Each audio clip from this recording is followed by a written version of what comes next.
వికసిత్ భారత్ దిశగా ఎన్డీఏ కూటమి ప్రభుత్వ 100 రోజుల పాలనపై ప్రత్యేక కార్యక్రమం వింటారు. అతిథి భారతీయ జనతా పార్టీ రాష్ట ఉపాధ్యకులు శ్రీ పీవీఎన్ మాధవ్. పరిచయకర్త ఎన్ మణి. నరేంద్ర మోదీ ప్రభుత్వం 3వసారి పదవీ బాధ్యతలు చేపట్టిన మొదటి 100 రోజుల్లో అనేక కీలక కార్యక్రమాలు అమలు చేసింది. ఈ 100 రోజుల్లో ప్రభుత్వం తీసుకున్న నిర్ణయాల ద్వారా వికసిత్ భారత్ కి బలమైన పునాదులు పడ్డాయి అనడంలో అతిశయోక్తి లేదు. ఎన్డీఏ కూటమి ప్రభుత్వం తీసుకున్న నిర్ణయాలు, అమలు చేయబోతున్న కార్యక్రమాలు, అభివృద్ది సంక్షేమ పథకాల గురించి వివరించేందుకు మనతో స్టూడియోస్లో ఉన్నారు భారతీయ జనతా పార్టీ రాష్ట ఉపాధ్యకులు శ్రీ పీవీఎన్ మాధవ్ గారు. రాష్ట్రీయ స్వయం సేవక్ సంఘ్, అఖిల భారత విద్యార్థి పరిషత్, స్వదేశీ జాగరణ్ మోర్చా, భారతీయ జనతా యువ మోర్చా వంటి వాటిల్లో కీలక పదవులు నిర్వర్తించి 2017-2023 మధ్య ఎమ్మెల్సీగా ఉండి ప్రస్తుతం బీజేపీ రాష్ట ఉపాధ్యకులైన మాధవ్ గారిని కార్యక్రమానికి సాదరంగా ఆహ్వానిస్తూ నమస్తే సార్. నమస్తే అమ్మా. సార్, 3వసారి అధికారంలోకి వచ్చిన ఎన్డీఏ కూటమి ప్రభుత్వం తొలి 100 రోజుల కార్యక్రమాల గురించి, పాలన ఎలా సాగింది మీ మాటలో వివరిస్తారు? నరేంద్ర మోడీ గారు 2014లో ఎప్పుడైతే అధికారంలోకి వచ్చారో దేశానికి నేను ప్రధాన సేవకుడిని అనే ఒక ఆలోచనతో ఆయన యొక్క ప్రస్థానం ప్రారంభించారు. అనేక రకాల పథకాలు ఆలోచన చేసి దాన్ని ప్రారంభించడం జరిగింది. అతి చిన్న అంశమైనా కూడా అతి ప్రాధాన్యత అంశంగా తీసుకుని ముందుకు తీసుకెళ్లడం జరిగింది. ఆ విధంగా ఒక వ్యక్తి జీవితంలో 360 డిగ్రీల అంటే ఏవి కావాలి అన్నిటినీ సంపూర్ణ స్థాయిలో చివరి వరకు అంటే దేశంలో చిట్ట చివరి వ్యక్తికి కూడా వెళ్లే విధంగా ఒక ఆలోచన చేయాలి. గ్యాస్ కనెక్షన్, ప్రతి ఇంటికి ట్యాప్ కనెక్షన్, ప్రతి వ్యక్తికి రక్షణ భద్రత కల్పించే అంశాలు, వాటికి సంబంధించిన ఇన్సూరెన్స్ పథకాలు, అలాగే ప్రతి గ్రామానికి కావలసిన సమగ్ర అభివృద్ది సంబంధించిన అన్ని అంశాలు ఆలోచన చేయాలి.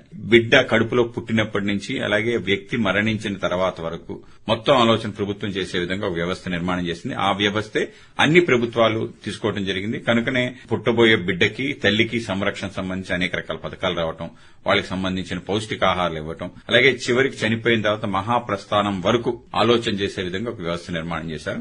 కనుక ఎప్పుడూ లేని విధంగా సాచురేషన్ మోడ్ లో అవన్నీ ముందుకు తీసుకెళ్లారు. ఈ 10 సంవత్సరాల పరిపాలనలో ఇవన్నీ కూడా సుమారు 90% వరకు పూర్తి చేయడం జరిగింది. కనుక 3వసారి అధికారంలోకి వచ్చిన తర్వాత మిషన్ మోడ్ లో వీటినన్నింటినీ ముందుకు తీసుకెళ్లాలనుకున్నారు. భారతదేశం ప్రపంచ దేశాలకి పోటీగా ఉండాలి, మనం అగ్రగామి దేశంగా వెళ్లాలి. ఈ యొక్క అమృత కాలంలో మనం దాన్ని పూర్తి చేయాలంటే 25 సంవత్సరాలు ఉంది మనకి 100 సంవత్సరాలు పూర్తవడానికి. వికసిత భారతాన్ని నిర్మాణం చేయాలంటే మనం చేయాల్సిన పనులేమిటి అని చెప్పి దాంట్లో అతి ముఖ్యంగా ఇన్ఫ్రాస్ట్రక్చర్ డెవలప్మెంట్, మిగిలిపోయిన ఇన్ఫ్రాస్ట్రక్చర్ ప్రాజెక్ట్స్ సుమారు 9 లక్షల కోట్ల రూపాయలకు సంబంధించిన హై స్పీడ్ హైవేస్ ఏవైతుందో దేశవ్యాప్తంగా 8 హైవేస్ నిర్మాణానికి అంకురార్పణ చేయడం జరిగింది. 9 లక్షల కోట్లు క్యాపిటల్ ఇన్వెస్ట్మెంట్ కి అంటే ఇవన్నీ నిర్మాణం చేసుకోసం ఇన్వెస్ట్ చేయడం జరిగింది. అలాగే దేశవ్యాప్తంగా వందే భారత్ రైల్స్ ని ముందే ప్రారంభించారు. ఇప్పుడు స్లీపర్ కోచెస్ ఏవైతున్నాయో ప్రతి ప్రాంతానికి వాటిని విరివిగా ఇచ్చే విధంగా ఒక హై స్పీడ్ సర్క్యూట్ డెవలప్ చేయాలని చెప్పి, అలాగే గ్రామీణానికి సంబంధించిన ప్రధానమంత్రి గ్రామీణ సడక్ యోజన అని చెప్పి గతంలో చెప్పడం జరిగింది. ఇప్పుడు రూరల్ కనెక్టివిటీ తీసుకొచ్చారు. గతంలో హైవే నుంచి గ్రామానికి కనెక్ట్ చేశారు. ఇప్పుడు గ్రామానికి కనెక్ట్ చేసే విధంగా ఒక వ్యవస్థ నిర్మాణం చేసి ప్రధాన నగరాలతో పాటు చిన్న చిన్న నగరాలకు కూడా అనుసంధానం చేసే విధంగా దానికి సుమారు 90,000 కోట్లు ఈసారి ఇవ్వడం జరిగింది. ఆ విధంగా ఇన్ఫ్రాస్ట్రక్చర్ డెవలప్మెంట్ మీద పెద్ద ఎత్తున దృష్టి పెట్టడం జరిగింది. దానికి అనేక రకాల పథకాలు తీసుకురావడం జరిగింది. అలాగే దేశానికి సంబంధించిన మహిళలు, యువతకు సంబంధించిన అనేక కొత్త కొత్త అంశాలని ప్రవేశపెట్టడం, పూర్ణోదయ అని చెప్పి ఏవైతే వెనుకబడిన రాష్ట్రాలు ముఖ్యంగా బీహార్, బెంగాల్, జార్ఖండ్, ఒరిస్సాతో పాటు ఆంధ్రప్రదేశ్ కూడా చేర్చి దానికి ఆ విధంగా ఫండ్ అలొకేట్ చేయడం అనేది కూడా ఒక మంచి పరిణామం మన ప్రాంతానికి సంబంధించిన. అలాగే ఇరిగేషన్ ప్రాజెక్ట్ సంబంధించి పోలవరానికి సుమారు 12,000 కోట్లు కేటాయించడం, దేశవ్యాప్తంగా హైడ్రో ప్రాజెక్ట్స్ అన్ని కూడా త్వరితగతి నిర్మాణం చేయడం, అలాగే ఏవైతే మనం రెన్యూవబుల్ ఎనర్జీ ఉందో గ్రీన్ హైడ్రోజన్ సంబంధించిన అంశం మాట్లాడటం, దానికి పెద్ద ఎత్తున అవకాశాలు కల్పించి సుమారు 7.5 గిగాబైట్ సంబంధించిన ఎలక్ట్రిసిటీని జనరేట్ చేయడానికి కావాల్సిన వ్యవస్థ నిర్మాణం చేయడం, అలాగే దీంతో పాటు భారతదేశం ప్రపంచ దేశాలన్నిటితో కూడా అనుసంధానం చేసే విధంగా రష్యా ఉక్రెయిన్ వార్ జరుగుతుంటే ఇద్దరు ప్రధానుల్ని కలిసిన నేపథ్యం ఈ యొక్క 100 సంవత్సరాల్లో ఒక అద్భుతంగా నేను భావిస్తున్నాను. ఆ విధంగా ఇద్దరితో మాట్లాడటం జరిగింది. ఇద్దరు కూడా ఆయన ఆలింగనం చేసుకుని మీరే మాకు మార్గదర్శకులు అని చెప్పి చెప్పడం ఏదైతుందో భారతదేశం యొక్క స్థాయి ఇవాళ మనకి అందరికీ తెలుస్తుంది. ఆ విధంగా ప్రపంచ దేశాలన్నీ కూడా నరేంద్ర మోడీ గారిని ప్రపంచాధినేతగా చూస్తున్నారు. ఈ 100 రోజుల కార్యక్రమంలో ఈ విధంగా అనేక రకాల కార్యక్రమాలు చేయడం జరిగింది. దాంతోపాటు చివర్లో యాక్ట్స్ ని భారతీకరణ చేసి భారతీయ న్యాయ సంహిత, సురక్ష సంహిత, అలాగే సాక్షి అధినియం అని చెప్పి 3 లాస్, ఇండియన్ ఎవిడెన్స్ యాక్ట్, అలాగే ఇండియన్ పీనల్ కోడ్, వీటిని మార్పు చేశారు. వాటికి మరింత బలోపేతం చేసి దేశంలో క్రైమ్ రేట్ ని తగ్గించడం కోసం ఒక ప్రయత్నం చేయడం, ఈ విధంగా అనేక రకాల విషయాలు ఏవైతే చివరిలో పూర్తి చేయాలో అవన్నీ కూడా ఇప్పుడు పూర్తి చేయడం జరిగింది. ఆ విధంగా 100 రోజుల్లో సంబంధించిన అనేక రకాల మార్పులు దేశవ్యాప్తంగా తీసుకురావడం జరిగింది. మొన్న బడ్జెట్ లో కూడా మధ్యతరగతి కుటుంబీకులకి వరంగా 7 లక్షల రూపాయల వరకు పూర్తి స్థాయిలో వాళ్ళకి శాలరీడ్ ఎంప్లాయీస్ కి ఏ విధంగా పన్ను కట్టకుండా ఒక విధానం తీసుకురావడం, అలాగే 17,500 వరకు స్టాండర్డ్ డిడక్షన్ ఇవ్వటం, అలాగే ఈపీఎఫ్ లో ఎవరైతే కొత్తగా చేరారో వాళ్ళకు కూడా 15,000 వరకు వాళ్ళు ఈపీఎఫ్ అకౌంట్ లో జమ చేసే విధంగా ఒక ప్రయత్నం చేయడం, ఇవన్నీ కూడా మనం వరాలుగా భావించవచ్చు. ఆ విధంగా అన్ని రాష్ట్రాలకు కూడా మరింత బలోపేతం చేసే విధంగా జీఎస్టీ సంబంధించిన అంశాల్లో వాళ్ళకి ఆ విధమైన అవకాశం కల్పించడం, జీఎస్టీ కౌన్సిల్ ద్వారా చాలా రేట్లు తగ్గించడం, రాష్ట్రాలన్నీ కూడా వీటన్నిటి కూడా మెచ్చుకోవడం, ఆ విధంగా ఫెడరల్ వ్యవస్థని మరింత బలోపేతం చేయడం కోసం ఈ 100 రోజుల కార్యక్రమం ఉపయోగపడ్డాయని చెప్పి నేను భావిస్తున్నాను.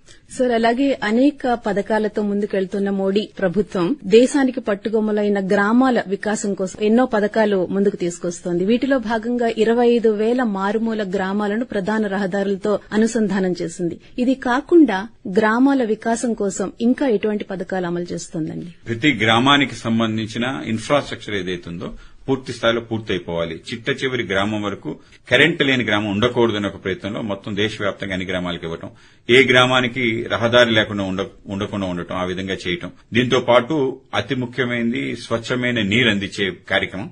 ఆ విధంగా జలజీవన్ మిషన్ సంబంధించిన ఫస్ట్ ఫేజ్ 1, ఫేజ్ 2, ఫేజ్ 3లో ఎక్కడెక్కడైతే నీటి యొక్క లభ్యత లేదో ఆయా ప్రాంతాల్లో ప్రత్యేకంగా నీటిని లభ్యం చేసే విధంగా పైప్ లైన్స్ వేసి ప్రతి గ్రామానికి ప్రతి ఇంటికి ట్యాప్ కనెక్షన్ ఇవ్వాలి అని చెప్పి మారుమూల ట్రైబల్ ఏరియాస్ లో కూడా ఆ విధమైన ఒక ప్రయత్నం చేయటం, అలాగే రూరల్ టెక్నాలజీస్ ఏవైతున్నాయో వాటికి మరింత బలోపేతం చేసే విధంగా వాళ్ళ ప్రాంతంలోనే పని చేసుకుని లాభాలు సంపాదించే విధంగా రూరల్ సంబంధించిన రూరల్ టెక్నాలజీస్ డెవలప్ చేసే విధంగా ఒక ప్రయత్నం చేయటం. లేక మన ప్రాంతంలో మనం చూసాం ప్రతి గ్రామానికి సంబంధించిన కియాస్కులు తయారు చేశారు. ఈ కియాస్కులు తయారు చేసి అక్కడ ఉండే యానిమల్ హస్బెండరీ, హార్టికల్చర్, అగ్రికల్చర్ సంబంధించిన ప్రతి రైతు ఏం చేస్తున్నాడు అనేది పూర్తి స్థాయిలో డేటా తీసుకుని వాళ్ళకి కావాల్సిన అనే అంశాలన్నీ కూడా డైరెక్ట్ గా ప్రభుత్వం ఇచ్చే విధంగా రాష్ట్రాలకి చెప్పడం జరిగింది. ఆంధ్రప్రదేశ్ లో ఈ పాటికి మనం అమలు చేశాం. ఆ విధంగా దానికి మరింతగా ఊతం ఇచ్చే విధంగా ఒక ప్రయత్నం చేయడం జరిగింది. ఆ విధంగా గ్రామీణ ప్రాంతం ఏదైతుందో ఆ ప్రాంతాన్ని మరింత బలోపేతం చేసే విధంగా ఒక ప్రయత్నం జరుగుతుంది. అలాగే 73, 74 అమెండ్మెంట్ ద్వారా మన పంచాయతీ వ్యవస్థని మనం బలోపేతం చేస్తాం. వాటికి నేరుగా నిధులు ఇచ్చే విధంగా 14th ఫైనాన్స్, 15th ఫైనాన్స్ లో నిధులు ఇచ్చాకుండా పంచాయతీ వ్యవస్థకే వాడితే అనేక రకాల అభివృద్ది కార్యక్రమాలు ప్రతి గ్రామంలో వాళ్ళు చేసుకునే విధంగా వ్యవస్థ నిర్మాణం అవుతుంది. ప్రతి గ్రామానికి ₹1 కోటి అదనంగా 14th, 15th ఫైనాన్స్ లో డైరెక్ట్ గా గ్రామానికి సెపరేట్ ఒక అకౌంట్ చేసి ప్రభుత్వం ఇచ్చే విధంగా వ్యవస్థ నిర్మాణం చేసి ఈసారి కూడా దాన్ని మరింత బలోపేతం చేసి ముందుకు తీసుకెళ్తున్నారు. సార్, అలాగే అన్నదాతలైన రైతన్నల సంక్షేమం కోసం మోడీ ప్రభుత్వం అనేక కార్యక్రమాలు చేపడుతోంది. సో వీటిలో భాగంగా విపత్తుల నుంచి రక్షణ కోసం మిషన్ మౌసం అనే కార్యక్రమం ఒకటి ప్రారంభించారు. సో ఇది రైతులకు ఏ విధంగా ఎంతవరకు ఉపయోగపడుతుందండి? మిషన్ మౌసం అనేది ఏదైతే ఉందో ఇది గ్రామీణ సంబంధించిన అనేక రకాల అలర్ట్స్ ని వాళ్ళకి ఇవ్వటం జరుగుతుంది. వర్ష శాతం ఏ విధంగా పడుతుంది, ఆ వర్ష శాతం నుంచి వాళ్ళు ఏ విధంగా రక్షించబడాలి అని చెప్పి, అలాగే చిన్న చిన్న కాలువల నిర్మాణం ఏదైతే జరగాలో అవన్నీ జరిగే విధంగా, అలాగే ఆ ప్రాంతానికి సంబంధించి విపత్తు జరగక ముందు ఏవైతే నివారణ చర్యలు తీసుకోవాలో వాటిని తీసుకునే విధంగా ఒక ప్రయత్నం జరగాలి. వ్యవసాయం అనేది కేవలం ఒక రోజులో పండేది కాదు, ఒక 6 నెలల పాటు శ్రమిస్తే పండుతుంది. కొన్ని అయితే సంవత్సరం పాటు శ్రమించాలి. కనుక ఇంత శ్రమ అయిన తర్వాత పర్యావరణం కారణంగా వాళ్ళు నష్టం చేకూరకుండా ఏ విధంగా ఉండాలి, పంట ఫలితం అందే విధంగా దాన్ని ఏ విధంగా రాబట్టాలి అనే ఆలోచనలో భాగంగానే మిషన్ మౌసం అని చెప్పి తీసుకురావడం జరిగింది. దీంట్లో టెక్నాలజీ కూడా పెద్ద ఎత్తున ఇన్వాల్వ్ చేసి రైతుల్ని ఎప్పటికప్పుడు అలర్ట్ చేయడంతో పాటు అనేక రకాల విషయాలపైన అవగాహన కలిగించే విధంగా మిషన్ మౌసం తీసుకురావడం జరిగింది. దీంతో పాటు వ్యవసాయానికి సంబంధించిన అగ్రి డిజిటల్ మిషన్ అని చెప్పి ఈసారి ఆయన డిక్లేర్ చేయడం జరిగింది. ప్రతి అంశం, ఒక రైతుకు సంబంధించిన పొలం ఎంత ఉంది, ఆ పొలంలో ఏ వ్యవసాయాన్ని పండిస్తున్నాడు, దాంతో పాటు ఆయన కల్లం ఎంత ఉంది, ఆయన దగ్గర ఉండే యానిమల్ స్టాక్ ఏముంది, యూరియా ఏం వాడతాడు, వాటికి సంబంధించిన అనలిటిక్స్ ఏవైతుందో ఒక రైతుకు సంబంధించిన పూర్తి స్థాయిలో ఉండాలి. ఆయన అప్పు ఎంత, ఆయనకి ఇన్సూరెన్స్ ఎంత, ఇవన్నీ కూడా ఉండాలి అని చెప్పి పెద్ద ఎత్తున అగ్రి డిజిటల్ మిషన్ అని చెప్పి తీసుకురావడం జరిగింది. ఆ విధంగా ప్రతి రైతుని కూడా మనం ఎప్పటికప్పుడు పర్యవేక్షించే ఒక వ్యవస్థ నిర్మాణం చేయడం జరిగింది. అలాగే కిసాన్ సమ్మాన్ నిధి 14th ఎడిషన్ సుమారు 20,000 కోట్ల రూపాయలు సుమారు 9.3 కోట్ల ఫార్మర్స్ కు ఉపయోగపడే విధంగా ఈసారి ఇవ్వటం జరిగింది. సో ఆ విధంగా పెద్ద ఎత్తున రైతాంగాన్ని ఆదుకునే విధంగా ప్రభుత్వం ప్రయత్నం చేస్తుంది. సార్, ఇప్పుడు లఖ్పతి దీదీ కావచ్చు, లేదంటే స్వయం సహాయక సంఘాల ద్వారా బ్యాంకుల నుండి రుణాలు కావచ్చు, ఈ విధంగా మహిళా సాధికారత అనేది ఈ ప్రభుత్వ హయాంలో చూడగలుగుతున్నాం. ఇంకా మహిళల ఆర్థిక స్వావలంబన కోసం ప్రభుత్వం ఎటువంటి చర్యలు తీసుకుంటుందండి? నరేంద్ర మోడీ గారు ప్రతి ఎంపీకి ఒక లక్ష్యాన్ని ఇవ్వడం జరిగింది. మీ ఎంపీ కాన్స్టిట్యున్సీ లో మీరు ఎంతమంది లఖ్పతి మహిళలు చేశారని చెప్పి, అంటే లక్షాధికారి అయిన మహిళలు ఎంతమంది చేశారనేది మీ ప్రాంతంలో మీ అభివృద్దికి అది సూచికగా మీరు మార్చుకోండి అని చెప్పి ఆయన స్వయంగా వారణాసిలో నేను సుమారు 2.3 లక్షల మందిని లఖ్పతి దీదీలు చేశానని చెప్పి ఆయన స్వయంగా ప్రకటించడం జరిగింది. ఆ విధంగా ఒక డేటాను తీసుకుంటున్నారు. ముఖ్యంగా స్వయం సహాయక బృందాల ద్వారా ఏదైతే రివాల్వింగ్ ఫండ్ ఇచ్చి మనం వాటిని పెంపొందించే ప్రయత్నం చేస్తున్నాం, వాళ్ళు కేవలం డబ్బులు పంచుకోవటమే కాకుండా ఉపాధి అవకాశాలు కూడా కల్పించే విధంగా ప్రయత్నం చేయటం, వాళ్ళ బ్యాంకులో వాళ్ళంతటా వాళ్ళు సంపాదించింది ₹1,00,000 పైగా ఉండే విధంగా ఒక వ్యవస్థ చేయటం, కేవలం రుణం ఇవ్వటం కాదు, వాళ్ళకి అది సేవింగ్ గా ఉండే విధంగా ప్రయత్నం జరగాలని చెప్పి ఇవాళ ప్రభుత్వం లక్ష్యం ఏంటంటే 1 కోటి మంది లఖ్పతి దీదీలు చేయాలని చెప్పి ఒక పెద్ద ప్రయత్నం జరుగుతుంది. లఖ్పతి దీదీలతో పాటు పర్యాటక్ దీదీలు అని చెప్పి ప్రతి చోట కూడా ఈ లఖ్పతి దీదీలకి అవకాశం కల్పించే టూరిజంలో వాళ్ళని భాగస్వాములు చేసి ఆ ప్రాంతంలో ఏదైతే టూరిజం అట్రాక్షన్ పాయింట్స్ ఉన్నాయో అక్కడ వీళ్ళని నియుక్తి చేసి ఎవరైతే టూరిస్టులు వస్తారో వాళ్ళకి సరైన రకంగా సౌకర్యాలు కల్పించడానికి ఆ ప్రాంతంలో వాటిని చూపించే విధంగా గైడ్స్ మాదిరిగా వాళ్ళకి సకల సదుపాయాలు కలిగించే విధంగా వీళ్లు ఉండాలి అని చెప్పి వాళ్ళకి మరింతగా పనులు కల్పించే విధంగా ఒక వ్యవస్థ నిర్మాణం చేశారు. సో ఆ విధంగా ఈ లఖ్పతి దీదీ అనే ఒక కార్యక్రమాన్ని, ఆలోచన పదాన్ని అందరూ ఎలక్టెడ్ రిప్రజెంటేటివ్స్ మధ్యలో తీసుకురావడం, మీ యొక్క అసెంబ్లీ గాని మీ పార్లమెంట్ కాన్స్టిట్యూన్స్ లో ఎంతమంది ఈ విధంగా తయారు మహిళలు వాళ్ళ కాళ్ల మీద నిలబడటం, ఆర్థికంగా వాళ్ళు స్వయం సమృద్ది సాధించడం అనే ఒక లక్ష్యంతో ప్రయత్నం జరుగుతుంది. ఆ విధంగా ఇప్పటికే ఒక అద్భుతం జరిగిందని మా భావన. ఆ విధంగా నేషనల్ రూరల్ లైవ్లీహుడ్ మిషన్ ఏదైతే ఎన్ఆర్ఎల్ఎం ఉందో దాన్ని కూడా డే షిఫ్ట్ చేసి దానికి మహిళలను ఎక్కువ భాగస్వాములు చేయడం కూడా జరుగుతుంది. ఓకే, యువ భారత నిర్మాణం వైపుగా కేంద్ర ప్రభుత్వం ఎన్నో చర్యలు తీసుకుంటోంది. ఇందులో భాగంగా యువతలో నైపుణ్యాభివృద్ది కోసం కావచ్చు, లేదా యువతకి ఉపాధి కల్పించడం కోసం ఎటువంటి చర్యలు తీసుకుంటోందండి? గత 10 సంవత్సరాల్లో ఏదైతే నేను చదువుకుంటానో ఆ చదువుకి నేను చేసే పనికి ఎటువంటి సారూప్యత లేదు. కనుకనే స్కిల్లింగ్ ఇండియా అనేది పెద్ద ఎత్తున తీసుకురావడం జరిగింది. దాంట్లో అనేక రకాల కార్యక్రమాలు, ప్రధానమంత్రి కౌశల్ యోజన, కౌశల్ కిషోర్ యోజన అని చెప్పి, అలాగే నేషనల్ డిజిటల్ లిటరసీ మిషన్ అని చెప్పి ఈ విధంగా అనేక రకాల కార్యక్రమాలు తీసుకొచ్చి ప్రజలందరికీ కూడా స్కిల్లింగ్ అప్ చేయడం జరిగింది. దీంతో పాటు టెక్నాలజీ రిలేటెడ్ అయిన స్కిల్లింగ్ యాక్టివిటీస్ ని కూడా పెద్ద ఎత్తున తీసుకోవడం జరిగింది. ఎంఎస్ఎంఈ స్కిల్ సెంటర్స్ డెవలప్ చేయడం జరిగింది. ఈసారి వాటినన్నింటినీ కూడా రాష్ట ప్రభుత్వాలకు అప్పచెప్పారు. వీటిని కూడా జియో ట్యాగింగ్ చేసి ప్రతి వ్యక్తి ఎవరైతే స్కిల్ నేర్చుకుంటున్నాడో ఆయన ఏ విధంగా స్కిల్ నేర్చుకున్న తర్వాత ఎంప్లాయబిలిటీ రావటం, ఎంప్లాయ్మెంట్ అయిన తర్వాత వాళ్ళు ఆ విధంగా నెంబర్ని ఎక్కించడం, వాళ్ళ యొక్క కోడ్ ని ఆ విధంగా ఎండ్ టు ఎండ్ వరకు వాళ్ళని పర్యవేక్షణ చేసే విధంగా, అలాగే నేరుగా కేంద్రమే నిధులు డైరెక్ట్ గా ఆ బెనిఫిషరీకి ఇచ్చే విధంగా ఒక ప్రయత్నం చేయటం. సో ఆ విధంగా స్కిల్లింగ్ అప్ యాక్టివిటీ మీద పెద్ద ఎత్తున ఆలోచన చేశారు. ఏవైతే గతంలో ఉండే లోటుపాట్లన్నీ పూర్తి చేసి ముందుకు తీసుకెళ్లాలనుకున్నారు. అలాగే startup funds last time create చేశారు. అయితే స్టార్ట్అప్ ఫండ్స్ కి ఏదైతే నోడల్ ఏజెన్సీస్ ఉన్నాయో వాటిని కూడా బలోపేతం చేయాలని చెప్పి అన్ని రాష్ట్రాలకి ఈ పాటికి కొంత స్టార్ట్ చేశారు. మన దగ్గర మిలియన్ టవర్స్ అని చాలా చోట్ల పెట్టారు. ఆ స్టార్ట్అప్ ఫండ్ కూడా క్రియేట్ చేసి యాంజిల్ ట్యాక్స్ అని చెప్పి 41% ట్యాక్స్ ఉండేది. సో దాన్ని పూర్తిగా రిమూవ్ చేయడం జరిగింది. నరేంద్ర మోడీ 100 సంవత్సరాల్లో చేసిన గొప్ప కార్యక్రమం ఏంటంటే ఈ యాంజిల్ ట్యాక్స్ అనేది పూర్తిగా రద్దు చేయడం కారణంగా అందరూ కూడా సంతోషిస్తున్నారు. అలాగే జెనిసిస్ అని చెప్పి ఒక ప్రోగ్రామ్, ఎవరైనా స్టార్ట్అప్స్ వాళ్ళ ఐడియా ఏదైతే దాని కార్యరూపం దాల్చడానికి ప్రభుత్వం దానికి అన్ని రకాల సహకారం చేయడం అని, అలాగే 6 నెలల వరకు దానికి సంబంధించిన ఇన్ఫ్రాస్ట్రక్చర్ కూడా ఫ్రీ ఆఫ్ కాస్ట్ ఇవ్వాలి అని చెప్పి ఈ జెనిసిస్ అనే ప్రోగ్రాం తీసుకోవడం జరిగింది. దేశవ్యాప్తంగా న్యూ టాలెంట్ ని ఐడెంటిఫై చేసి వాటిని ప్రోత్సహించే విధంగా ఒక ప్రయత్నం. మరీ ముఖ్యంగా ముద్రా రుణాలు, దేశంలో సాధికారిత సాధించడం కోసం అతి ముఖ్యమైన ముద్రా రుణాలు ఏవైతే ఉన్నాయో దానికి 10 లక్షలు గతంలో శిశు, తరుణ, కిషోర్ అని 3 వర్గాల కింద ఉండేది. 50,000 వరకు, 5 లక్షల వరకు, 10 లక్షల వరకు. ఈసారి ఆ 10 లక్షల్ని 20 లక్షలు చేయడం జరిగింది. ముద్రా రుణాలు అది మహిళలకి యువతకి బాగా ఉపయోగపడుతుంది. 20 లక్షల రూపాయల వరకు రుణం ఇచ్చే విధంగా ఎటువంటి హామీ లేకుండా ఎటువంటి గ్యారెంటీ ఇవ్వకుండా తీసుకునే విధంగా ప్రయత్నం చేశారు. ఇది కూడా పెద్ద ఎత్తున అందరికీ కూడా అవకాశం కల్పిస్తుంది.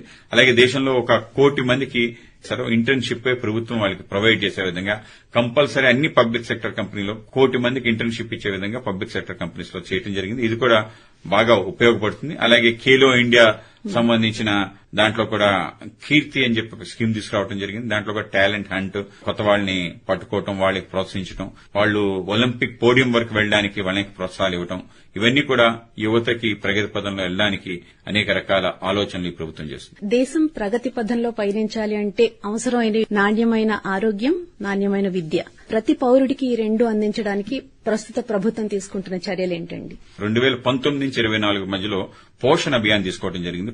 స్వచ్ఛత పైన ఎక్కువ దృష్టి సారించారు. అలాగే ఇమ్యునైజేషన్ ప్రోగ్రామ్స్ మీద, అంటే మనకి ఇంద్రధనుస్ లాంటి ప్రోగ్రామ్స్ అని తీసుకురావడం జరిగింది. 19 నుంచి 20కి తీసుకున్న ప్రత్యేకమైన పథకాలు ఏంటంటే పోషణ అభియాన్. దేశవ్యాప్తంగా అందరికీ పౌష్టికాహారం ఉండాలి. పౌష్టిక విలువలతో ఉంటే మాతా శిశు ఇద్దరికీ లోపాలు లేకుండా ఉంటే మంచి ఆరోగ్యవంతమైన సమాజం నిర్మాణం అవుతుంది. దానిపైన పెద్ద ఎత్తున ప్రచారం చేయడం, అంగన్వాడీ కేంద్రాల్లో అనేక రకాల బాలామృతం లాంటివి ఇవ్వటం, అలాగే మహిళలకి ఫోర్టిఫైడ్ రైస్ ఇవ్వటం, ఇటువంటివి చేయడం జరిగింది. దాన్ని ఇంకా మరింతగా ముందుకు తీసుకెళ్లే విధంగా ఒక ప్రయత్నం జరుగుతుంది. అలాగే జెనెటికల్ గా, అంటే మన ప్రాంతంలో సికిల్ సెల్ ఎనీమియా ఉంది. మొత్తం ట్రైబల్ ఏరియాస్, దేశవ్యాప్తంగా ట్రైబల్లో ఎర్లీ డిటెక్షన్ చాలా ముఖ్యం. ఆ విధంగా వాళ్ళు డిటెక్ట్ చేయటం, తలసీమియా లాంటి నివారణ 3 సంవత్సరాల్లోపు చేసే విధంగా ఒక ప్రయత్నం చేస్తున్నారు. బాల సురక్ష యోజన అని చెప్పి గతంలో ఇమ్యునైజేషన్ ప్రోగ్రాం పెద్ద ఎత్తున చేస్తున్నారు. బాగా చదవాలి అంటే మంచి ఆరోగ్యవంతమైన శరీరం కూడా ఉండాలి కనుక ఆ విధంగా పౌష్టికాహారం పైన పెద్ద ఎత్తున శ్రద్ధ పెట్టడం.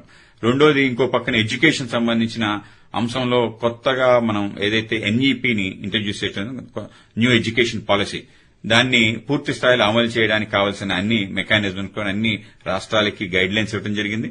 అన్ని చోట్ల కూడా విద్య సంబంధించిన అంశం ఏదైతే 10+2+3 ఏదైతే సిస్టమ్ ఆల్రెడీ ఎగ్జిస్టింగ్ ఉందో దాన్ని కొంత మార్పు చేసే విధంగా ఒక ప్రయత్నం జరిగింది.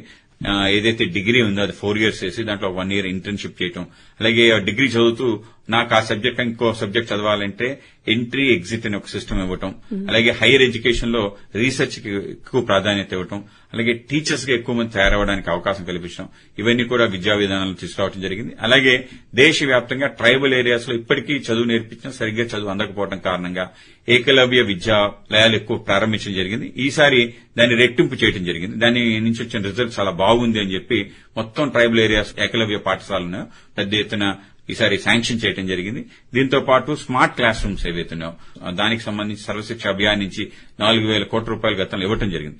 ఇప్పుడు వాటిని మరింతగా స్మార్ట్ బ్లాక్ బోర్డ్స్ తయారు చేయాలని చెప్పి, డిజిటల్ బ్లాక్ బోర్డ్స్ చేయాలని చెప్పి ఈసారి నరేంద్ర మోడీ గారు మొన్న బడ్జెట్ లో పెద్ద ఎత్తున నిధులు ఇవ్వటం, సో ఆ విధంగా విద్యాభ్యాసం మరింత మరుగుపరిచే విధంగా, అలాగే మిడ్ డే మీల్ స్కీమ్ ఏదైతే దాన్ని పూర్తి స్థాయిలో అమలు చేసే విధంగా అన్ని చోట్ల కూడా ఇవ్వటం, సో ఇవన్నీ కూడా ఒక ప్రయత్నాలు పెద్ద ఎత్తున జరుగుతున్నాయి. అలాగే హైయర్ ఎడ్యుకేషన్ సంబంధించిన దాంట్లో యూనివర్సిటీస్ యొక్క ఆ స్థాయిని పెంచే విధంగా, యూనివర్సిటీస్ లో రిక్రూట్మెంట్ జరిగే విధంగా, వాటన్నిటికీ కూడా రూల్స్ ఆఫ్ ఫండ్స్ డైరెక్ట్ గా ఇచ్చే విధంగా, వాటికి కొన్ని నార్మ్స్ ఇచ్చి ఆ అక్రిడేషన్స్ వాళ్ళు పూర్తి అయ్యే విధంగా ఒక ప్రయత్నం చేయడం, ఆ విధంగా నేరుగా యూజీసీ గ్రాంట్స్ తో పాటు రూల్స్ ఆఫ్ ఫండ్స్ ఇచ్చే విధంగా ఒక వ్యవస్థ నిర్మాణం చేస్తున్నాం. సార్, ఇప్పుడు మీరు ట్రైబల్ ఏరియాలో విద్యా వ్యాప్తి చెందడం కోసం ఏకలవ్య పాఠశాలలు అన్నారు. అదేవిధంగా ఆదివాసీ గిరిజన సమూహంలో ఆర్థికంగా, సామాజికంగా వాళ్ళు పరిపుష్టం కావాలి అంటే ఎటువంటి చర్యలు తీసుకుంటుందండి? ముఖ్యంగా ఎస్టీ ప్రాంతాల్లో 2 రకాల స్కీమ్స్ తీసుకురావడం జరిగింది. అన్ని ఎస్టీ విలేజెస్ కూడా డెవలప్డ్ ట్రైబల్ విలేజెస్ స్కీమ్ అని చెప్పి ఒకటి పెట్టడం జరిగింది. సుమారు 63,000 విలేజెస్ ఐడెంటిఫై చేసి అవన్నీ డెవలప్ అయిపోయాయి అండ్ దానికి గోల్స్, మన ఏది సస్టైనబుల్ గోల్స్ తయారు చేసుకున్నామో ఆ విధంగా ఒక ట్రైబల్ విలేజ్ లో ఆ గోల్స్ పూర్తయ్యా లేవా అని చెప్పి ఆ విధంగా ఐటీడీఏ ద్వారా, integrated tribal development organisations ITDO ద్వారా ఆ యొక్క సస్టైనబుల్ గోల్స్ చేసే విధంగా 63,000 గ్రామాలకు సంబంధించిన ఒక వ్యవస్థ నిర్మాణం చేసి మొన్న నరేంద్ర మోడీ గారు ప్రకటించడం జరిగింది. అన్ని డెవలప్డ్ విలేజెస్ ఎన్ని అయ్యాయి అనేది మీ టార్గెట్ ఆ విధంగా చేయాలని చెప్పి, దాంట్లో పారామీటర్స్, రోడ్స్ ఉండటం, వాళ్ళకి ఇన్ఫ్రాస్ట్రక్చర్, అలాగే మరుగు సంబంధించిన అంశం, కాలువలు ఉండాలని, మీ ట్రైబల్ ఏరియా కాలువలు ఉండవు, ఆ విధంగా వ్యవస్థ నిర్మాణం చేయడం, అలాగే వాటర్ ఫెసిలిటీ వాళ్ళ ఇంటి వరకే వెళ్లే విధంగా ఒక వ్యవస్థ చేయడం, హౌస్ నిర్మాణం, దాంతోపాటు గ్యాస్, మిగతా ఎలక్ట్రిసిటీ సంబంధించిన అంశాలు, అలాగే ఇంటిలో ఉండే అనేక రకాల విషయాల పట్ల కూడా ఆలోచన చేయాలి అని చెప్పి హెల్త్ ఫెసిలిటీస్ యొక్క రీచబిలిటీ ఏ విధంగా ఉంది, ఎడ్యుకేషన్ రీచబిలిటీ, వీటితో ఒక డెవలప్డ్ విలేజ్ అని చెప్పి డిక్లేర్ చేయాలని చెప్పి, అలాగే రెండోది నమస్తే స్కీమ్ అని చెప్పి ఇంకో స్కీమ్ కూడా ముఖ్యంగా ట్రైబల్స్ ని మరింత బలోపేతం చేయడం కోసం వాళ్ళకి ఈ యొక్క స్కీమ్ ద్వారా అనేక రకాల అవకాశాలు కల్పించాలని ఒక ప్రయత్నం చేస్తుంది. దాంట్లో కమ్యూనిటీ హాల్స్ డెవలప్ చేయాలని చెప్పి వాళ్ళకి సంబంధించిన వాళ్ళ ఏవైతే ఆధ్యాత్మిక కేంద్రాలు ఉంటాయి, అందరికీ కూడా వాళ్ళ ఓన్ దేవతలు ఉంటారు ఆ గ్రామానికి సంబంధించి, వాటిని కూడా ప్రభుత్వం ఆలోచన చేసి వాటిని కూడా డెవలప్ చేసే విధంగా, వీళ్ళందరూ ప్రకృతి ప్రేమికులు, సో ప్రకృతి ఆరాధకులు కనుక వాళ్ళ సంబంధించిన కల్చరల్ థింగ్స్ ని రక్షించే విధంగా ఒక ప్రయత్నం చేయాలి అని చెప్పి పెద్ద ఎత్తున ఈసారి ప్రవేశపెట్టడం జరిగింది. ఓకే సార్, ఇటీవల కాలంలో కేంద్ర ప్రభుత్వం ప్రతిష్టాత్మకంగా చేపట్టిన కార్యక్రమం నషాముక్త్ భారత్, దీని గురించి శ్రోతలకు వివరిస్తారా? సమాజానికి అత్యంత హాని కలిగించే అంశం ఏదైనా ఉంది అంటే ప్రస్తుతం యువతని నిర్వీర్యం చేసే విధంగా ఒక పెద్ద ఎత్తున ఇవాళ డ్రగ్స్ కల్చర్ పెరిగిపోయింది. డ్రగ్ తో పాటు మద్యం యొక్క సేవన, అలాగే ధూమపానం, ఇవి కూడా నిత్యకృత్యం అయిపోయింది. యువత అదొక ఫ్యాషన్ గాను, అది లేకపోతే జీవితం లేదని ఒక భ్రమ కారణంగాను పెద్ద ఎత్తున జరుగుతుంది. దేశంలో ఎప్పుడూ లేని విధంగా మొత్తం ప్రాంతాల్లో కూడా డ్రగ్ యొక్క యూసేజ్ బాగా పెరిగిపోయింది. యువకులు ఇద్దరు కూడా దానికి బలైపోతున్నారు. కనుక దీన్ని ఇప్పుడే కుక్కటి వేలతో పీకేయాలనే ఒక ఆలోచనతో నషాముక్త్ భారత్ అనే ఒక ఉద్యమం ఈసారి తీసుకోవడం జరిగింది. ఉద్యమ రూపంలోనే తీసుకెళ్లాలని చెప్పి అనేక రకాలుగా ప్రమోషన్స్, ప్రతి సినిమా చూస్తే సినిమా యాడ్ లో ఇవ్వటం చేశారు. ఇంతవరకు అయితే కేవలం మద్యపానం, ధూమపానం వరకే పరిమితం చేశారు. ఇప్పుడు ఏదైతే డ్రగ్స్ సంబంధించి సే నో టు డ్రగ్స్ అనేది క్యాంపెయిన్ చేసుకున్నారు, దాన్ని బలోపేతం చేయడం, రాష్ట్రాలకి పెద్ద ఎత్తున నిధులు ఇవ్వటం, అలాగే రాష్ట్రాల్లో కూడా ఒక అవేర్నెస్ క్యాంపెయిన్, ఒక ఉద్యమ రూపంలో క్యాంపెయిన్ చేసే విధంగా, సెన్సిటైజ్ చేసే విధంగా, అలాగే దీంతో పాటు రీహాబిలిటేషన్ సెంటర్స్, మొత్తం మన విశాఖపట్నంలో కేజీహెచ్ లో కూడా రీహాబిలిటేషన్ సెంటర్ ఉంది. వీటన్నిటిని కూడా డైరెక్ట్ గా కేంద్రమే వాటిని చూసే విధంగా, వాళ్ళకి శాలరీస్ కూడా ఇచ్చే విధంగా వ్యవస్థ చేయాలని డైరెక్ట్ గా సెంటర్ దేశవ్యాప్తంగా ఈ యొక్క ఏరియా హాస్పిటల్స్ లో, అలాగే నోడల్ హాస్పిటల్స్, వీటిలన్నింటిలో కూడా ఈ యొక్క నషాముక్త్ సెంటర్స్ ని ఏర్పాటు చేయాలని చెప్పి, డీ అడిక్షన్ సెంటర్స్, వాటికి పెద్ద ఎత్తున బలోపేతం చేసే విధంగా నిధులు కేటాయించడం జరిగింది. ఆ విధంగా మత్తులో పడి వాళ్ళ జీవితాన్ని వ్యర్థం చేసుకోకూడదు. 25 సంవత్సరాల్లో మనం అభివృద్ది చెందిన దేశంగా మారాలి అంటే, దేశం గాని డ్రగ్స్ కి యువత బలైపోతే అది నిర్మాణం అసాధ్యం. అవునండి. సో ఇప్పుడు సమాజంలో అత్యధిక శాతం ఉండే మధ్యతరగతి ప్రజలు, వీరి సంక్షేమం కోసం కావచ్చు, లేకపోతే వీరి భద్రత కోసం కేంద్ర ప్రభుత్వం చేపడుతున్న కార్యక్రమాలు ఏంటండి? మిడిల్ క్లాస్ అనేది ఇప్పుడు కూడా చాలా నెగ్లెక్ట్ అయిపోయిన ఒక మిడిల్ క్లాస్, ఇప్పుడు కూడా సఫరర్స్. దీని కారణంగా వాళ్లకు సంబంధించిన ఇన్కమ్ ట్యాక్స్ బెనిఫిట్స్ ఏవైతే ఉన్నాయో చేయాలని చెప్పి, మనకి no tax deduction to 7 lakhs వరకు లేదనేది వాళ్ళకి ఒక ఊరటగా మారింది శాలరీడ్ ఎంప్లాయీస్ లో. ఆ విధంగా మిడిల్ క్లాస్ సంబంధించిన వాళ్ళకి ఏదైతే పెన్షన్ స్కీమ్స్, గతంలో అటల్ పెన్షన్ యోజన అని చెప్పి తీసుకురావడం జరిగింది, పెన్షన్ వచ్చే విధంగా ప్రైవేట్ ఎంప్లాయీస్ కూడా చేయాలని చెప్పి దాన్ని మరింతగా బలోపేతం చేయడం, 50 సంవత్సరాల వరకు దాన్ని ముందుకు తీసుకెళ్లడం జరిగింది. వృద్ధులకి 70 years వరకు మన ఆయుష్మాన్ భారత్ లో చేరే విధంగా 5 లక్షల రూపాయల వరకు హెల్త్ బెనిఫిట్ వచ్చే విధంగా, అందరికీ కూడా ముఖ్యంగా మధ్యతరగతి ఆరోగ్యం బాగలేకపోతే మరింతగా చితికిపోతున్నారు వాళ్ళు హాస్పిటల్స్కి వెళ్లి. కనుక అందరూ కూడా ఆలోచన చేస్తారు 75 years దాటిన వాళ్ళకు కూడా ఈ హెల్త్ స్కీమ్ అందజేయాలి. 60 years ఉంది, 70 years చేశారు. ఇప్పుడు దాన్ని 75 years వరకు చేసి అందరికీ కూడా సుమారు దేశంలో 9 కోట్ల మందికి బెనిఫిట్ అదనంగా జరిగే విధంగా ఈ ఆయుష్మాన్ భారత్ తీసుకురావడం జరిగింది. అలాగే మన అన్ని చోట్ల కూడా ప్రధానమంత్రి ఆవాస్ యోజన సంబంధించిన కేటాయింపులు కూడా పెంచడం జరిగింది. మొత్తం దేశవ్యాప్తంగా సుమారు 5 కోట్ల కొత్త ఇళ్ల నిర్మాణం కోసం అవకాశం కల్పించారు.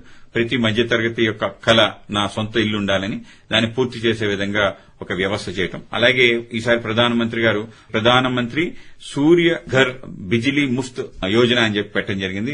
రూఫ్ టాప్ సోలార్ అనేది పెద్ద ఎత్తున తీసుకురావాలని చెప్పి అదొక స్కీమ్ రూపంలో తీసుకొచ్చారు. ఈ స్కీమ్ లో ప్రతివాడు ఎంటర్ అయితే 75% రాయితీ ఇచ్చే విధంగా, కేవలం 25% అని పెట్టుకునే విధంగా ప్రతి మున్సిపాలిటీ, మున్సిపల్ కార్పొరేషన్ లో విధిగా అమలు చేయాలని, గ్రామాల్లో కూడా అమలు చేయాలని చెప్పి ఒక కొత్త పథకాన్ని ఈసారి చేయడం జరిగింది. దీని కారణంగా మధ్యతరగతి కుటుంబాలకి మంచి లాభసాటిగా ఉంటుందని నా అభిప్రాయం. కనుక ఇవన్నీ కూడా ఆలోచన చేశారు. ఉపాధి కల్పన కూడా మిడిల్ క్లాస్ కి అవకాశం ఉంటుంది. 20 లక్షల వరకు ఎటువంటి హామీ లేని రుణాలు పొందే అవకాశం ఉంది. కనుక ఆ విధంగా మధ్యతరగతి కొంత ఆసరాగా ప్రభుత్వం ఆలోచన చేసింది. అలాగే neglected part of the society అని చెప్పుకునే దివ్యాంగుల సంక్షేమం కోసం ప్రస్తుత ప్రభుత్వం చేస్తున్న కార్యక్రమాలు ఏంటండి? ముఖ్యంగా నరేంద్ర మోడీ గారు అధికారంకి వచ్చిన తర్వాత వికలాంగుల యొక్క పేరు వాళ్ళు దివ్యాంగులుగా మార్చడం జరిగింది. దివ్యాంగులని మార్చి వాళ్ళకి సంబంధించిన అన్ని రకాల పరికరాలు ఉచితంగా ఇవ్వాలని చెప్పి నిర్ణయించుకోవడం జరిగింది. కేవలం పరికరాలు ఇవ్వటమే కాకుండా వాళ్ళకి సంబంధించిన ఏవైతే చికిత్సలు చేయాలో వాటిని కూడా పూర్తి స్థాయిలో ఉచితంగా చేస్తున్నారు. ముఖ్యంగా ఆక్యులర్ సర్జరీ సంబంధించిన, హీరింగ్ సంబంధించిన ఏదైతే ఉందో వాటిని పూర్తి స్థాయిలో సుమారు 13 లక్షలు అవుతుంది. దాన్ని పూర్తి స్థాయిలో ఉచితంగా ఇవ్వటం. మన లెగ్స్ సంబంధించిన ఇంప్లాంట్స్ పెట్టాలో వాటికి కూడా పూర్తి స్థాయిలో ఉచితంగా చేసే విధంగా వ్యవస్థ నిర్మాణం చేశారు. అంటే ఈ 100 సంవత్సరాల కొత్తగా ఈ ప్రభుత్వం ఆలోచన చేస్తుంది ఏంటంటే డిసేబుల్ యూనిక్ ఐడెంటిఫికేషన్ కార్డ్స్ అని చెప్పి ఇవ్వాలని చెప్పి అనుకున్నారు. దేశవ్యాప్తంగా సుమారు 40 లక్షల మందికి ఆ విధంగా ఈ కార్డ్స్ ఇవ్వడం జరుగుతుంది. ఎవరైతే ఈ కార్డు ఉంటారో వాళ్ళకి 100% ఈ యొక్క ఫిజికల్లీ హ్యాండిక్యాప్ సంబంధించిన రాయితీలు ఏవైతే ప్రభుత్వం తప్పనిసరిగా ఇవ్వాలి. బస్సులు ఎక్కితే ఈ కార్డు ఉపయోగపడుతుంది. అలాగే ఈ విశాఖపట్నంలో ఇప్పుడు దివ్య కళ మేళా అని చెప్పి ఒకటి ప్రారంభించారు. దేశవ్యాప్తంగా ఎంటర్ప్రెన్యూర్స్ గా మారాలి డిసేబుల్ వాళ్ళు అని చెప్పి వాళ్ళ కోసం ఈ యొక్క మేళాలు పెట్టడం జరిగింది. వాళ్ళ ఎంటర్ప్రెన్యూర్షిప్ డెవలప్ చేయడం కోసం, వాళ్ళ స్వయం ఉపాధి కల్పించే విధంగా ఒక ప్రయత్నం చేయడం జరుగుతుంది. దివ్యాంగుల కోసం ఈ ప్రభుత్వం ప్రత్యేక శ్రద్ధ పెట్టింది. మీరు ఏ పబ్లిక్ సెక్టర్ సంబంధించిన ఏ ఆఫీసెస్ బిల్డింగ్ లో కూడా కంపల్సరీ వాళ్ళకి రైలింగ్ గానీ, అలాగే వాళ్ళ టాయిలెట్స్ గానీ 100% కట్టాలి అనేది రూల్. గతంలో ఎప్పుడు లేదు. ఇవాళ కోర్ట్స్ లో గానీ అన్ని చోట్ల కూడా 100% సాచురేషన్ లో డిజేబుల్ వాళ్ళకి ఆ విధంగా నరేంద్ర మోడీ గారు వరంలా తయారై అందరికీ ఇవ్వటం జరిగింది. ప్రపంచ వేదికపై భారత్ స్థితి ఒకప్పుడు వేరు, ప్రస్తుత భారతదేశ పరిస్థితి వేరు. అంటే గత దశాబ్ద కాల ప్రస్తుత ప్రభుత్వ పాలనలో ఏ చిన్న సంఘటన జరిగినా కూడా ప్రపంచం మొత్తం భారతదేశం వైపు చూస్తోంది. సో ఇది ఎలా సాధ్యపడిందంటారు? భారతదేశం ప్రపంచ దేశాల యొక్క జీవితాల్లో ప్రభావం చూపించింది, వాళ్ళ సభ్యతలో ప్రభావం చూపించింది అనేది నిర్వివాద అంశం. ఆ విధంగా ఏ విధంగా మనకి ప్రపంచ దేశాలకి సభ్యత సంబంధించిన ఏది స్వారూప్యత ఉంది, వాళ్ళ సంబంధం ఉందో వాటిని తిరిగి జాగరణ చేయడం ద్వారా ఆయన ఒక అద్భుతాన్ని సృష్టించాడు. ఏవైతే చాలా ఓల్డ్ సివిలైజేషన్స్ ఉన్నాయో వాటన్నిటిని కనెక్ట్ చేయడం, ఆ అంశాలను అక్కడికి వెళ్లి మాట్లాడటం. మీరు మేము ఒకటే, ఒకప్పుడు మనం కలిసి ఉన్నాం, మనలో సారూప్యత కలిగిన మన భాషలో ఉండే విధానాలేవి, మన పూజా పద్ధతిలో అవకాశాలేవి, ఏదైతే గ్రేటెస్ట్ సిల్క్ రూట్ ఉందో ఆ రూట్ సంబంధించిన ట్రేడింగ్ ఇండియా చైనా నెంబర్ 1 ఉండే 16వ శతాబ్దం వరకు ప్రపంచాన్ని శాసించిన దేశాలుగా. కనుక చైనా ప్రైమ్ మినిస్టర్ ఈ దేశానికి వస్తే ఆయన ఎక్కడ తీసుకెళ్లాలంటే మహాబలిపురం తీసుకెళ్లి అక్కడ మహాబలిపురంలో ఏవైతే పాండవుల యొక్క దేవాలయాలు ఉంటాం అక్కడ చైనీస్ మ్యాండరిన్ లో ఇన్స్క్రిప్షన్స్ చూపించి, కంచిలో మనకి ట్రేడింగ్ జరిగేది, ఇక్కడ మీ షిప్లు వచ్చేవి సుమారు 4వ దశాబ్దంలో అని చూపించిన తర్వాత నిజంగానే జింపింగ్ చాలా ఆనందించాడు. కేవలం చైనాతోనే కాదు, మొత్తం సౌత్ ఈస్ట్ ఏషియన్ నేషన్స్ ఏవైతున్నాయో ఇవన్నీ నెగ్లెక్ట్ చేస్తాం. ఆ దేశాలన్నీ కూడా వాళ్ళ సభ్యతలో మన యొక్క పాత్ర చాలా ఎక్కువ. ఇండోనేషియా, ఫిలిప్పీన్స్ గాని, మలేషియా గాని, అలాగే వియత్నాం గాని, ఈ యొక్క ప్రాంతాలన్నింటిలో కూడా మన యొక్క ఆనవాళ్లు ఉన్నాయి. చివరికి కొరియా లాంటి దేశంలో, అంటే అయోధ్య నుంచి వెళ్లిన రాణి ఆ దేశంలో ఒక డైనాసిటీని సృష్టించింది. కిమ్ యో అనే సంస్థానం. ఆ దేశానికి సంబంధించిన 7 ప్రధానులు వంశానికి సంబంధించిన వాళ్ళందరూ కూడా అయోధ్య మా ఊరు, అయోధ్య రాణి మా తల్లి అనుకునేవాడు. కనుక ఈ దేశాలన్నిటికీ వాళ్ళ సభ్యత సంబంధించిన ఆనవాళ్లు చెప్పడంతో పాటు ఎప్పుడూ లేని విధంగా ఒక స్నేహ హస్తాన్ని అందించడం. అలాగే సౌదీ అరేబియా సంబంధించిన ప్రిన్స్ ఆయన ప్రత్యేకంగా ఆయన పిలిపించుకుని అక్కడ దేవాలయ నిర్మాణం చేయటం. సౌదీ అరేబియా ఇస్లామిక్ గా చాలా కట్టరగా ఉంటుంది, ఆ విధంగా చేయటం. అలాగే ఈ మధ్య కాలంలో రష్యా వాళ్ళకి సంబంధించిన ordeal of Saint Andrew apostle అని చెప్పి ఆ దేశానికి సంబంధించిన అత్యున్నత పురస్కారం మొదటిసారి భారతదేశానికి సంబంధించి ప్రధానమంత్రికి ఇవ్వటం. ఆ విధంగా రష్యా ఇవ్వటం. అలాగే రష్యా ఏ దేశాంతో సంబంధం లేదు మన దేశంతో సంబంధాలు పెట్టుకుని ఉక్రెయిన్ కారణంగా అన్ని దేశాలు రష్యాను పక్కన పెడితే భారతదేశం వాళ్ళతో కలిసి ప్రయాణం చేయడం కారణంగా మనకి క్రూడ్ ఆయిల్ అతి చౌకగా రావడం కారణంగా భారతదేశం స్థితి మెరుగ్గా ఎకనామిక్ గా ఉండటం. అలాగే ఉక్రెయిన్ ప్రైమ్ మినిస్టర్ దగ్గరికి వెళ్లి జెలెన్స్కీ దగ్గరికి వెళ్లి మాట్లాడిన తీరు ఇవన్నీ కూడా అందరినీ అబ్బురపరుస్తాయి. దాని కారణంగా ఎప్పుడు లేని విధంగా మన విదేశాంగ విధానం ఇండిపెండెంట్ గా ఉంది. మన మీద ఎవరు మీరు ఇది చెయ్యొద్దు అది చెయ్యండి అని చెప్పకుండా మనంతట మనం చేసుకునే విధంగా ఒక ప్రపంచాది నేతగా నరేంద్ర మోడీ గారు ఎదిగిన తీరు ప్రతి భారతీయుడికి గర్వాన్ని కలిగించే అంశం. మరీ ముఖ్యంగా మనం గమనిస్తే ఇంతకుముందు ఎన్ఆర్ఐస్ ఉండేవాడు, నాన్ రెసిడెంట్ ఇండియన్స్.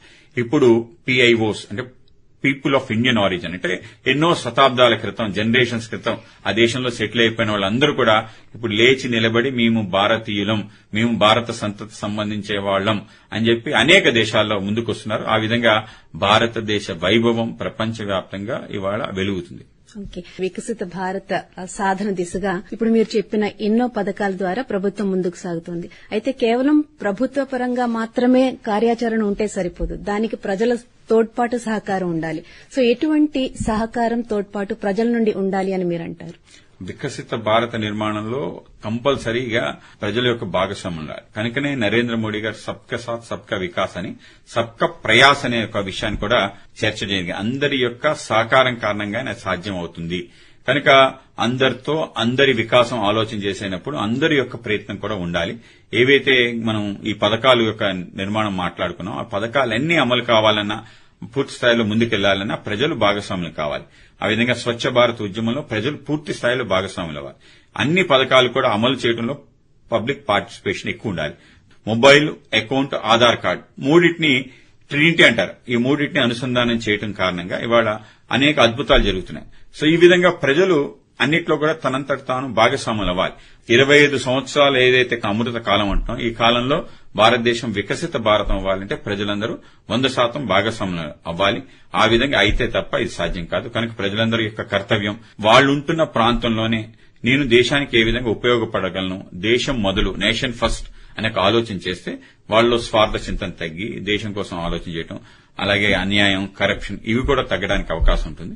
సో ఆ విధంగా ఆలోచన చేసి ప్రజలే ఏ దేశంలో భాగస్వాములయ్యారో అవి నెంబర్ 1 దేశాలే ప్రజలే తీసుకొచ్చారు. కానీ భారతదేశం కూడా ప్రజలే తీసుకురావాలి, తీసుకొస్తారని అభిప్రాయం మాకు. ఇప్పుడు మీరు చెప్పిన పథకాలు ఎలా అమలవుతున్నాయి, ప్రభుత్వం ఎటువంటి పేస్ తో వాటిని ముందుకు తీసుకెళ్తోంది అనేది వింటే దానిని సాధిస్తామనే నమ్మకం కలుగుతుంది. మరి మా ఆకాశవాణికి వచ్చి ఇంతటి అమూల్యమైన సమాచారాన్ని అందించినందుకు ఆకాశవాణి తరపున ధన్యవాదాలు తెలియజేసుకుంటున్నా. నమస్తే అండి. నమస్తే అమ్మా. మాకు కూడా ఇటువంటి ఒక అద్భుత అవకాశం ఇచ్చి మా యొక్క ఆలోచనలు మీతో పంచుకునే అవకాశం కలిగించినందుకు మీకు కూడా ధన్యవాదాలు. Thank you sir. ఇంతవరకు వికసిత్ భారత్ దిశగా ఎన్డీఏ కూటమి ప్రభుత్వ 100 రోజుల పాలనపై ప్రత్యేక కార్యక్రమం విన్నారు. అతిథి భారతీయ జనతా పార్టీ రాష్ట ఉపాధ్యకులు శ్రీ పీవీఎన్ మాధవ్. పరిచయకర్త ఎన్ మణి. సమర్పణ ప్రాంతీయ వార్తా విభాగం, ఆకాశవాణి విశాఖపట్నం కేంద్రం. వెలువడింది ఆకాశవాణి విజయవాడ కేంద్రం నుండి.